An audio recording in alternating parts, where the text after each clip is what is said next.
2 মাসের বেশি সময় ধরে পুঁজিবাজারে লেনদেন হচ্ছে মন্থর গতিতে। এখানে এ খাতে মুনাফার যে আড়ম্বর ছিল তা বদলে যোগ হচ্ছে নিরাশা। টানা 2 সপ্তাহে দেশের প্রধান পুঁজিবাজার ঢাকা স্টক এক্সচেঞ্জের সার্বিক সূচক কমেছে 229 পয়েন্ট। মূলধন ও লেনদেনের অবস্থা তলানিতে জানাবো এসবের বিস্তারিত, উত্তরণের পথ এবং পরামর্শ, সঙ্গে বন্দর ও হাটের খবর নিয়ে থাকছে সপ্তাহ শুরুর বৌনি আয়োজন। আপনাদের সাথে আছে আমি তানজিম শাফিন্না।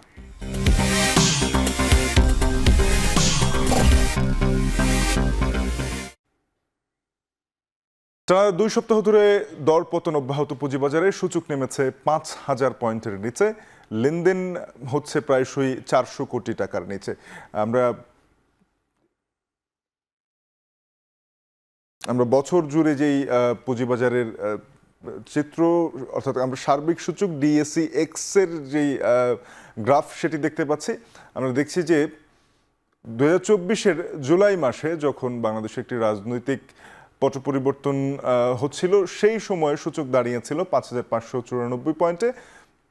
সেখান থেকে অন্তর্বর্তী সরকার গঠনের পর, অন্তর্বর্তী সরকার গঠন হয় আগস্টের 8 তারিখ গত বছর, এবং এর পরবর্তী এক কার্যদিবস পরেই আমরা দেখেছিলাম যে একদিনে 10 বছরের মধ্যে সর্বোচ্চ সূচকের বৃদ্ধি হয়েছিল। দিনের সূচকের মধ্যে একদিনে 10 বছরের মধ্যে সর্বোচ্চ সূচক বেড়েছিল, যার ফলে একটা প্রতিফলন ঘটেছিল সার্বিক সূচকে। আমরা দেখেছি যে 6,015 পয়েন্টে পৌঁছে যায় সূচক। তবে তারপর থেকে আর লেনদেন খুব একটা বাড়েনি। অক্টোবরে গিয়ে 5,000 পয়েন্টের নিচে নামে সার্বিক সূচক 4,898 পয়েন্টে দাঁড়িয়েছিল। এরপরে কিছুটা সেখান থেকে উত্তরণ হলেও পরবর্তীতে সেই ধারা আর অব্যাহত থাকেনি, বরঞ্চ আমরা দেখেছি যে এরপরে লাগাতারভাবে পুঁজিবাজারের লেনদেন কমে চলেছে এবং আজকের দিনে দাঁড়িয়ে সূচক আবারও 5,000 পয়েন্ট নিচে, এবং গত সপ্তাহের শেষ কার্যদিবসে আমরা দেখেছি সূচক 5,000 পয়েন্টের নিচে নেমে এসেছে এবং আজকের দিনের লেনদেন শুরু হয়েছে 5,000 পয়েন্টের নিচে সূচক থেকে। আমরা যদি গত 2 সপ্তাহের চিত্র একটু দেখি, গত 2 সপ্তাহে কোনো কার্যদিবসে পুঁজিবাজারে সার্বিক সূচক বাড়েনি, অর্থাৎ এই 9 কার্যদিবসে আমরা দেখেছি যে ধারাবাহিকভাবে ঢাকা স্টক এক্সচেঞ্জের লেনদেন কমে চলেছে। আমরা দেখছি যে এপ্রিল মাসের 2 সপ্তাহের চিত্র, এখানে আমরা দেখছি যে প্রথম থেকে আমরা যদি লেনদেনের চিত্রটা একটু দেখি যে 414 কোটি টাকার লেনদেন ছিল 13 তারিখে এপ্রিলের, অর্থাৎ এপ্রিলের মাঝামাঝি সময়েও 400 কোটি টাকার বেশি লেনদেন হচ্ছিল 500 কোটির নিচে। তবে সেখান থেকে লেনদেন ধীরে ধীরে কমতে শুরু করে এবং 400 কোটির নিচে নেমে আসে। এখন আমরা যেটি দেখছি যে 300 থেকে 400 কোটির মধ্যে লেনদেন সীমাবদ্ধ থাকছে, এর বেশি বাড়ছে না, যেটি খুব একটা আশাব্যঞ্জক নয় বিনিয়োগকারীদের জন্য। আমরা একটু দেখে নিতে চাই যে পরবর্তী সপ্তাহে 5 কার্যদিবসে যেখানে আমরা সূচকের অব্যাহত পতন দেখেছি, এই সপ্তাহে আমরা, অর্থাৎ গত সপ্তাহে আমরা দেখেছি যে 5 কার্যদিবসে কোথাও কোনো দিন লেনদেন 400 কোটি টাকার অতিক্রম করেনি। 300 থেকে 400 কোটি টাকার ভেতরে লেনদেন হয়েছে। বাজার মূলধনের ক্ষেত্রে আমরা একটা পরিবর্তন দেখতে পাই। এই যে ধারাবাহিক 9 দিনের কথা বলছি, 9 দিনের দরপতনে বাজার মূলধন কমেছে প্রায় 9,000 কোটি টাকার মতো। তো এই সব বিষয়ে আমরা আলোচনা করব একটা ছোট্ট বিরতির পরে। ফিরছি।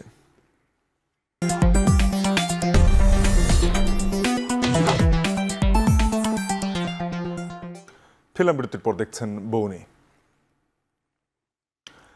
এবারে দেখে নিতে চাই আজকের দিনের দেশের প্রধান পুঁজিবাজার ঢাকা স্টক এক্সচেঞ্জের লেনদেনের চিত্র।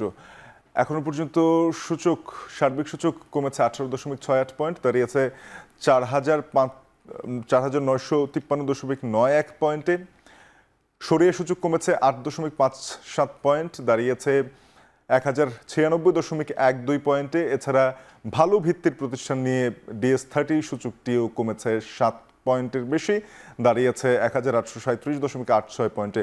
এখনো পর্যন্ত লেনদেন হয়েছে 208 কোটি টাকার। দিনের লেনদেনের আর খুব বেশি হলে ঘন্টাখানেক সময় রয়েছে, তবে এখনো পর্যন্ত লেনদেন 300 কোটি পৌঁছায়নি। 208 কোটি টাকার লেনদেন হয়েছে, যার মধ্যে বেশিরভাগ প্রতিষ্ঠানের শেয়ার দর পড়েছে। দর কমেছে 194টি প্রতিষ্ঠানের শেয়ারের এবং দর বেড়েছে 129টি প্রতিষ্ঠানের শেয়ারের। দর অপরিবর্তিত থেকেছে 73টি প্রতিষ্ঠানের শেয়ারে। আমরা দেখেছি দিনের লেনদেন শুরু হয় সকাল 10টায়, এরপর ধারাবাহিকভাবে সূচকের পতন দেখা যায়, তবে এরপর থেকে কিছুটা উত্থান পতনের মধ্য দিয়ে বেলা শেষের দিকে সূচক আবারও কিছুটা ঘুরে দাঁড়াতে শুরু করেছে। তবে এখনো পর্যন্ত 18 পয়েন্ট কমেছে ডিএসইএক্স বা ঢাকা স্টক এক্সচেঞ্জের সার্বিক সূচক। এই বিষয়ে আমরা কথা বলতে চাই, পুঁজিবাজারের এই অবস্থা ব্যাখ্যা শুনবো, পাশাপাশি এখান থেকে বিনিয়োগকারীদের জন্য আমরা কি ধরনের পরামর্শ থাকতে পারে এই বিষয়গুলো নিয়ে আলাপ করব। আমাদের সঙ্গে যুক্ত হচ্ছেন জগন্নাথ বিশ্ববিদ্যালয়ের অর্থনীতি বিভাগের অধ্যাপক ডক্টর আইনুল ইসলাম। স্যার, আপনাকে স্বাগত জানাচ্ছি আমাদের এই আয়োজনে। একাডেমিক কাজের ফাঁকে আমাদেরকে সময় দেওয়ার জন্য কৃতজ্ঞতা জানবেন।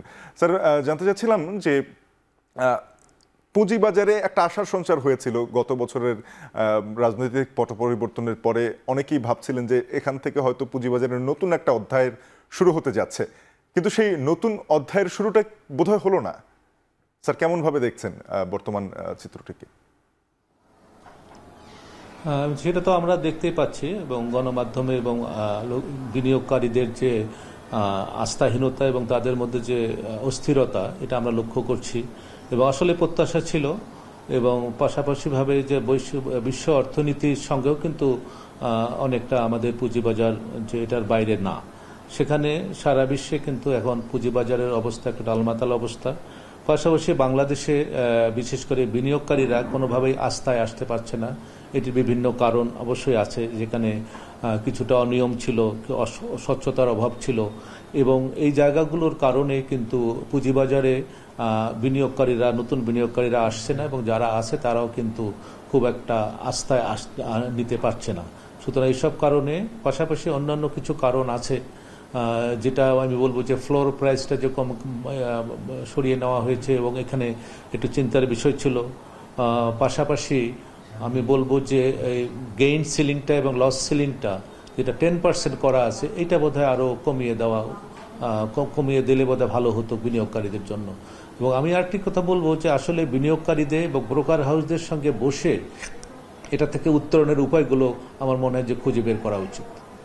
স্যার, আপনি বলছিলেন যে পুঁজিবাজারে ফ্লোর প্রাইস যেটা একটা দীর্ঘ সময় পরে তুলে দেওয়া হলো, তারপরেও আমরা দেখেছিলাম যে বাজারে লেনদেন বাড়ছিল।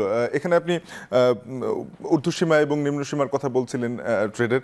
আমরা একটু জানতে চাচ্ছিলাম যে এই পুঁজিবাজারে যে ধরনের সংস্কার প্রত্যাশিত ছিল, সে ধরনের সংস্কার কি আসলে দেখছেন কিনা, যেটা বিনিয়োগকারীদের জন্য লাভজনক হতো বা বড় ধরনের বিনিয়োগ আকৃষ্ট করতে পারতো, সেই জায়গাটা তৈরি হয়েছে কিনা, বা আসলে সেটা কেন হচ্ছে না? না, সেটি হচ্ছে যে একটা আমাদের আশার জায়গা ছিল যে সংস্কার হচ্ছে এবং সংস্কারে হাত দিয়েছে, কিন্তু কোন কোন সমস্যাগুলো হচ্ছে তার তো দৃশ্যমান কোনো কিছু আমরা এখন মতো দেখতে পাচ্ছি না। আশা করছি যে সামনের বাজেটে এটার কিছু নির্দেশনা হয়তো আসবে। বিশেষ করে বিদেশি বিনিয়োগ কিন্তু আমরা আকৃষ্ট করতে পারছি না, পাশাপাশি নতুন প্রোডাক্ট আসছে না। এবং এখানে আমি আরেকটি কথা বলে রাখি যে বর্তমান যে অবস্থাটা, সেখানে কিন্তু অনেক কোম্পানি কিন্তু তাদের ডিভিডেন্ড দিতে পারছে না। সুতরাং এই বোর্ড মিটিং করে তাদেরকে নিয়ন্ত্রণ সংস্থা থেকে বলা উচিত যে তোমরা ডিভিডেন্ডটা রেগুলার করো। সেই জায়গাটাও কিন্তু বিশেষ করে বিনিয়োগকারীরা আস্থায় রাখতে পারছে না। সেখানে তদারকির জায়গাটা আমরা দেখেছি যে বিএসইসি কিছুটা তদারকি বাড়িয়েছে। স্যার, বলছিলাম যে সেখানে আমরা তদারকির বিষয়টি দেখেছি যে কোন প্রতিষ্ঠানগুলো আসলে পর্ষদ সভা করছে, সেই জায়গাটা একটা আমরা কিছু কাজ দেখছিলাম। তবে দেশীয় প্রতিষ্ঠানগুলো পুঁজিবাজারে ভালো করতে পারছে না কেন স্যার? এই জায়গাটা একটু জানতে চাচ্ছিলাম। দেশের যে বিশেষ করে সরকারি প্রতিষ্ঠান দেশীয় পুঁজিবাজারে ভালো করতে পারছে না,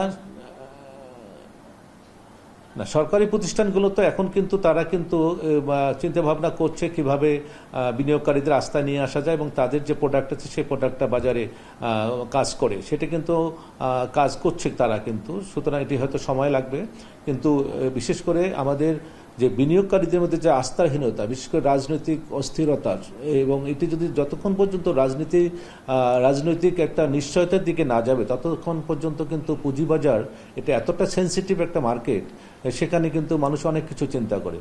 পাশাপাশি আরেকটি কথা বলবো আমি যে আমাদের যে অন্যান্য যে আছে, যেমন বিশেষ করে সঞ্চয়পত্র, এসব জায়গায় যদি বেশি হয়, বেশি যদি ইন্টারেস্ট থাকে, তখন কিন্তু পুঁজিবাজারের দিকে মানুষের কিছু হলেও একটু আগ্রহটা কমে যাবে। তা সব কিছু মিলে সব কিছুর মধ্যে একটা সমতা থাকা উচিত, যে পুঁজিবাজার ওই প্লাস সঞ্চয়পত্র প্লাস ব্যাংকের দিক থেকে সব কিছুর মধ্যে একটা সমন্বয় থাকা উচিত।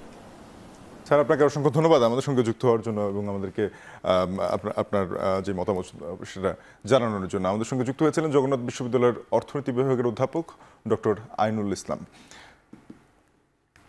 এবারে দেখে নেব চলতি সপ্তাহে বেশ কিছু প্রতিষ্ঠানের পর্ষদ সভা রয়েছে পুঁজিবাজারে, তাদের বিস্তারিত তথ্য। সামিট পাওয়ার লিমিটেডের পর্ষদ সভা রয়েছে 30 এপ্রিল। এপ্রিলের শেষে পর্ষদ সভা রয়েছে GQ ball peen industries limited, Indo Bangla pharmaceutical limited, summit alliance limited, Aramit limited. সবাই চলতি মাসের শেষ দিনে পর্ষদ সভা ডেকেছেন।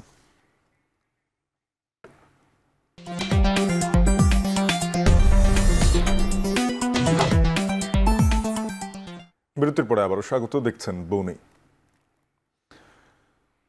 তাবদাহে নাটোরের খামারে হিট স্ট্রোকে মারা যাচ্ছে মুরগি। প্রতিদিন এক একটি খামারে মারা যাচ্ছে প্রায় 150 মুরগি। এ নিয়ে আরও জানাতে জেলার হাজরা নাটোর থেকে যুক্ত হচ্ছেন সহকর্মী মাহবুব হোসেন। মাহবুব, জানাবেন যে এই খামারিদের পাশে দাঁড়াতে এমন অবস্থায় প্রাণী সম্পদ বিভাগ কোনো ধরনের পদক্ষেপ নিচ্ছে কিনা?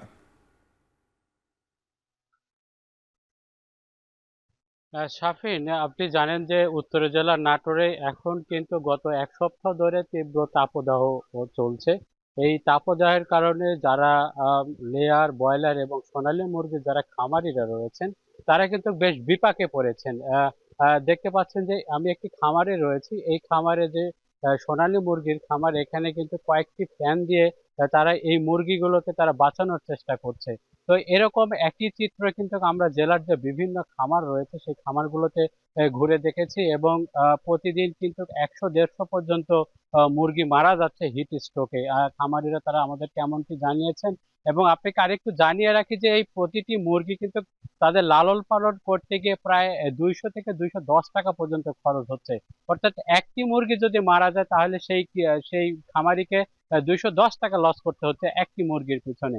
এমন খামার কিন্তু নাটোরে প্রায় 1000 খামার রয়েছে। আর আপনি যেমনটি বলছেন যে প্রাণী সম্পদ, আমরা প্রাণী সম্পদ অধিদপ্তরের সাথে কথা বলেছি। তারা আমাদেরকে যেমনটি জানিয়েছেন যে তারা এই খামারিগুলোকে তারা বিভিন্ন পরামর্শ দিয়ে যাচ্ছেন, যেমন এই যে শেডগুলো রয়েছে এই শেডগুলো কিভাবে ঠান্ডা রাখা যায়, ভিতরে পর্যাপ্ত ফ্যানের ব্যবস্থা করা, বাতাসের ব্যবস্থা করা। অর্থাৎ সব মিলে যদি এই খামারটা ঠান্ডা থাকে তাহলে এই মুরগিগুলো রক্ষা পাবে এবং বিভিন্ন যে ওষুধপত্র রয়েছে তারা কিন্তু সেই গুলো খাওয়ার পরামর্শ দিচ্ছে এবং মুরগির যে ঘনত্ব, এই ঘনত্ব যেন কমিয়ে আনা যায় তারা সেই ধরনের পরামর্শ দিচ্ছে। পাশাপাশি তারা আরো যেটি জানিয়েছে যে এই এই এই ধরনের মুরগি মারা যাওয়ার কারণে কিন্তু ডিম এবং যে মাংসের উৎপাদন সেটি কিন্তু কমে যায়। এই কমে যাওয়ার কারণে কিন্তু আগামী দিনে যে মুরগির একটি সংকট এবং ডিমের যে সংকট এটি কিন্তু তৈরি হবে এবং বাজারে এর একটি বড় প্রভাব তৈরি হবে। এর সাথে কিন্তু যুক্ত হয়েছে লোডশেডিং। এই লোডশেডিং কিন্তু 12 ঘন্টার মধ্যে 8 ঘন্টা তারা বিদ্যুৎ পাচ্ছে। এতে করে কিন্তু সব মিলে যদি বলি যে খামারিদের যে তীব্র সংকট সেটি কিন্তু তৈরি হয়েছে নাটোরে। তো শাফিন, এই ছিল নাটোর থেকে আমার কাছে সবচেয়ে তথ্য। মাহবুব, আপনাকে ধন্যবাদ। সহকর্মী মাহবুব হোসেন যুক্ত হয়েছিলেন নাটোর থেকে, জানাচ্ছিলেন তীব্র গরমে লোডশেডিংয়ে মুরগি খামারিদের দুর্ভোগ চরমে। এদিকে পেঁয়াজ সহ বেশ কিছু পণ্য রপ্তানিতে নিষেধাজ্ঞা দিয়েছে ভারত, ফলে সাতক্ষীরার ভোমরা স্থলবন্দর দিয়ে কমেছে পণ্য আমদানি। এ নিয়ে বিস্তারিত জানাতে সাতক্ষীরার ভোমরা স্থলবন্দর থেকে যুক্ত হচ্ছেন সহকর্মী আহসান রাজীব। রাজীব, কোন কোন পণ্য আমদানিতে ভারত নিষেধাজ্ঞা দিয়েছে, এর ফলে বন্দরে কি ধরনের প্রভাব পড়ছে জানাবেন?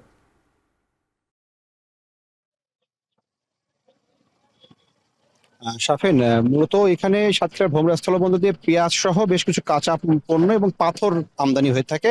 তবে গত সপ্তাহ থেকে এখানে পেঁয়াজের আমদানি কমেছে। ব্যবসায়ীরা যেটি বলছেন যে বাংলাদেশ সরকার থেকে যে অনুমোদন দেওয়া হয় সেটি অনুমোদন না থাকার কারণে মূলত এই কৃষি মন্ত্রণালয়ের যে অনুমোদন সেটি না থাকার কারণে মূলত পেঁয়াজের আমদানিটি কমাতে বাধ্য হয়েছে, মূলত একেবারে আসছে না এখান দিয়ে।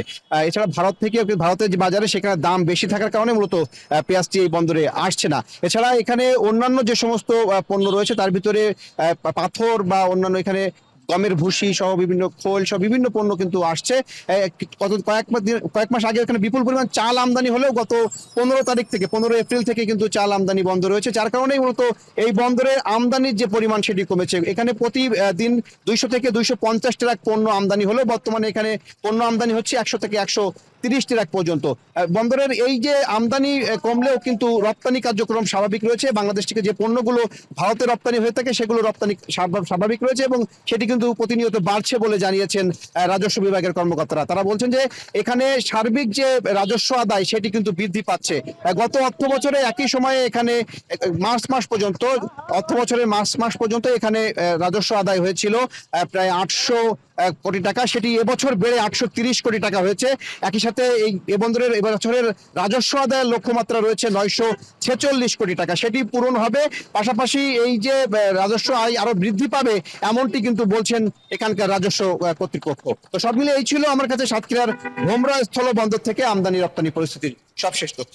রাজীব, আপনাকে ধন্যবাদ। সহকর্মী আহসান রাজীব যুক্ত হয়েছিলেন সাতক্ষীরার ভোমরা স্থলবন্দর থেকে।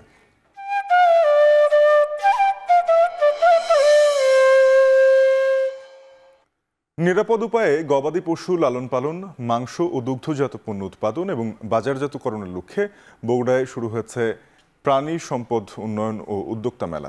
এ বিষয়ে বিস্তারিত জানাতে বগুড়ার বনানীতে রয়েছেন সহকর্মী মাজিদুর রহমান, যুক্ত হব তার সাথে। মাজিদ, আমাদেরকে প্রাণী সম্পদ মেলা নিয়ে বিস্তারিত জানাবেন। হ্যাঁ শাফিন, গতকাল কিন্তু এই মেলাটা শুরু হয়েছে। বিশেষ করে এখানে প্রাণী সম্পদকে একটি নিরাপদ যে খাদ্যে পরিণত করার যে প্রক্রিয়াগুলো, সেই প্রক্রিয়াগুলো সম্পন্ন করতে যে ধাপগুলো রয়েছে, বিশেষ করে খাদ্য প্রস্তুত, খাদ্য খাওয়ানো, মাংস প্রস্তুত, এসবগুলো যে প্রক্রিয়া, সেই প্রক্রিয়াগুলোকে জানাতেই কিন্তু আজকের এই যে মেলা, সেই মেলাটা হচ্ছে প্রাণী সম্পদ উন্নয়ন ও উদ্যোক্তা মেলা। এই মেলাটি কিন্তু হচ্ছে গতকাল থেকে কিন্তু এই মেলাটা শুরু হয়েছে। এই মেলাতে প্রায় যে 50টি স্টল রয়েছে, সেই স্টলে বিভিন্ন বিষয়গুলো এখানে উপস্থাপন করা হচ্ছে। বিশেষ করে আধুনিক পদ্ধতিতে কিভাবে গরুর রক্ত, পেশাব থেকে আরম্ভ করে সব পরীক্ষা করা যায়, সেগুলো স্টলগুলো দেখা যাচ্ছে। এছাড়া গর্ভধারণের যে প্রক্রিয়া, সেই প্রক্রিয়াটা এখানে দেখানো হয়েছে এবং গর্ভধারণে কোনো গর্ভপাত হওয়ার সম্ভাবনা আছে কিনা সেটাও কিন্তু বৈজ্ঞানিক পদ্ধতিতে দেখানো হয়েছে। এছাড়া যে খাদ্য প্রস্তুত, যে নিরাপদ খাদ্য প্রস্তুত করতে যে প্রক্রিয়াগুলো রয়েছে, সে প্রক্রিয়ার অংশ হিসাবে যে কাজগুলো করণীয়, সে কাজগুলো কিন্তু এখানে বিভিন্নভাবে এখানে প্রশিক্ষণ দেওয়া হচ্ছে। এখানে যে আয়োজন করেছে এই মেলাটি, সেটি হলো গ্রাম উন্নয়ন কর্ম অর্থাৎ গাক এবং সহযোগিতা করছে পল্লী কর্মসহায়ক ফাউন্ডেশন নামে যে সংস্থা, সে সংস্থা। তাছাড়া এখানে দেশি এবং বিদেশি যে সংস্থাগুলো রয়েছে, সেই সংস্থাগুলো কিন্তু এখানে এই মেলার ব্যাপারে তারা কিন্তু ভূমিকা রাখছে। বিশেষ করে নিরাপদ খাদ্য কিন্তু একটা মানব দেহের জন্য খুবই উপকারী এবং বিদেশের রপ্তানির ক্ষেত্রে যে অনেকগুলো ব্যারিয়ার থাকে, সেই ব্যারিয়ারগুলো কিন্তু এগিয়ে যেতে যে কাজগুলো রয়েছে, সে কাজগুলো করা হচ্ছে। এখানে যে মাংসের যে প্রক্রিয়া, বিশেষ করে আচার, মাংসের আচার যে বিদেশে যাচ্ছে, প্রায় 17টি দেশে মাংসের আচার যাচ্ছে, সেই আচারগুলো কিন্তু এখান থেকে হচ্ছে। সেই আমরা স্টলগুলো দেখতে পাচ্ছি। এইভাবে কিন্তু যে স্টলগুলো রয়েছে, প্রায় 50টি স্টলে, বিভিন্ন 50টি স্টলে কিন্তু বিভিন্ন যে প্রক্রিয়াগুলো সে উপস্থাপন করা হচ্ছে, আধুনিক যন্ত্রপাতি উপস্থাপন করা হচ্ছে এবং কিভাবে নিরাপদ খাদ্য পাওয়া যায় এবং বিদেশে রপ্তানি করা যায় এবং মানুষের মাঝে কিন্তু দেওয়া যায়। সেক্ষেত্রে কিন্তু অনলাইন ব্যবস্থা সহ সব ব্যবস্থাগুলো কিন্তু এই মেলার থেকে এখানে শেখানো হচ্ছে। এখানে প্রায় 27,000 যে কর্মী রয়েছে, তারা যে কাজগুলো করছেন, তারাও কিন্তু এখানে প্রশিক্ষণ নিচ্ছেন। তো এইভাবে কিন্তু এই মেলাটা যে সাকসেসফুলি সেটা কিন্তু করানো হচ্ছে এবং এই মেলাটার যে সামনের দিনগুলোতে আরও ভালো কিছু দেশের জন্য করবে, সেই দিকগুলো কিন্তু নির্দেশনা দেওয়া হচ্ছে। তো এই ছিল শাফিন আমার কাছে বগুড়ার এই মেলা থেকে সর্বশেষ। মাজিদ, ধন্যবাদ আপনাকে। সহকর্মী মাজিদুর রহমান বগুড়া থেকে যুক্ত হয়ে জানাচ্ছিলেন প্রাণী সম্পদ উন্নয়ন এবং উদ্যোক্তা মেলা নিয়ে বিস্তারিত। এই ছিল বৌনির আয়োজনে। এখন টেলিভিশনের ওয়েবসাইট দেখতে ভিজিট করুন www.ekhon.tv। যুক্ত থাকুন ফেসবুকে facebook.com/tv.ekhon এবং ইউটিউবে দেখতে ভিজিট করুন youtube.com/c/ekhon tv।